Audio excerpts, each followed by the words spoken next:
بسم اللہ الرحمن الرحیم۔ کافر بچی کے سر پر نبی صلی اللہ علیہ وسلم کی چادر۔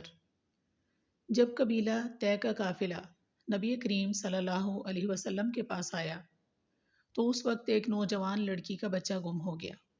وہ ماں تھی اور بھاگتی پھر رہی تھی کہ میرا بیٹا کہاں ہے۔ اس حالت میں اس کے سر سے چادر بھی اتر گئی۔ وہ اچانک نبی کریم صلی اللہ علیہ وسلم کے سامنے آ گئی۔ اللہ کے نبی کریم صلی اللہ علیہ وسلم نے ایک صحابی کو چادر دے کر فرمایا کہ اس لڑکی کو دے دو تاکہ سر ڈھانپ لے۔ وہ صحابی کہتے ہیں، اے اللہ کے نبی صلی اللہ علیہ وسلم، وہ تو ایک کافر کی بیٹی ہے۔ نبی کریم صلی اللہ علیہ وسلم نے فرمایا، اگرچہ کافر کی بیٹی ہے مگر بیٹی تو ہے۔ آج اگر تو اس کے سر کو ڈھانپے گا تو کل اللہ تعالیٰ قیامت کے دن تیرے عیبوں پر رحمت کی چادر عطا فرما دیں گے۔ احترام انسانیت کا یہ درس اللہ کے پیارے حبیب صلی اللہ علیہ وسلم نے ہمیں دیا۔